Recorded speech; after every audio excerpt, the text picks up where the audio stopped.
everybody, Nick here, and as some of you may know, if you follow their channel, I did a little gear exchange with the Birdshot IV channel. Frankie and Bird over there. They're entertaining folks. I recommend you give them a watch. They're one of the channels I look at regularly. But recently I sent them two knives. I sent them the Monster Hunter and I sent them the Norseman. Well, they finally returned those two today, although they included in the box this little note, which was designed entirely to get my blood pressure up and which worked quite effectively, I'll say it. But anyways, despite including this note, they put in the box the Monster Hunter, which they have a review of on their channel, and of course the Norseman, which absence just makes the heart grow fonder. I like this knife a lot. It felt so right to have this back in the pocket. But anyways, so I've got my knives back, which is a beautiful thing. But perhaps even more beautiful for you all on the channel is that I got some knives from them to check out. First off, I got a WE 605. This is an integral. Actually, it's not really an integral because there is a little tiny gap here. Maybe you can see it, maybe you can't. But either way, it looks like an integral knife, and it's a manual flipper. What's pretty neat. It's got a neat little action. So be on the lookout for a disassembly video as well as a full review on this guy.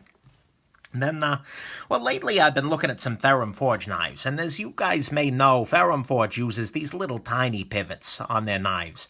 Just little, pathetic little things. And I've been thinking to myself, you know, wow, can you make a pivot any smaller than this little pivot here? Well, turns out you can. Check this out. That's right. I think this knife, the Kaiser John Gray SLT, may be compensating for something in the pivot department. Holy crap. I cannot wait to take this thing apart and see just how crazy this pivot actually is underneath there.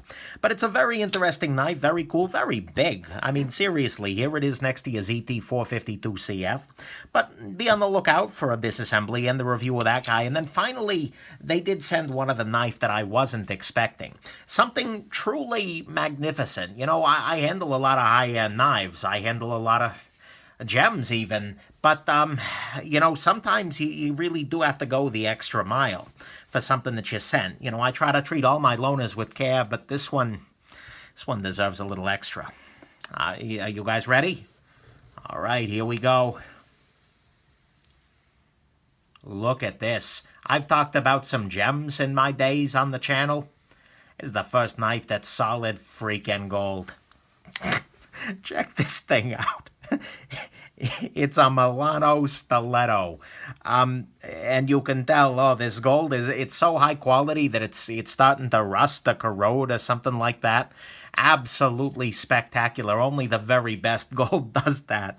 I cannot just wait to carry this thing mock it mercilessly. I don't know how I'm going to carry it with these white gloves, though. That'll be awkward. If I have to use my knife, first I have to put on the gloves. But, you know, such is life. You got to take some precautions with a knife of such immense quality.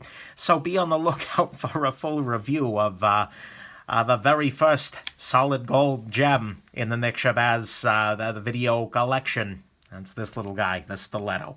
So anyways, I hope this was at least mildly entertaining for you. Bird and Frankie, thank you very much for trusting me with a piece as high quality as this. And I hope you all have a wonderful rest of your day. And for the love of God, don't give your resident knife reviewers heart attacks. Bad plan. Have a wonderful rest of your day, and bye now.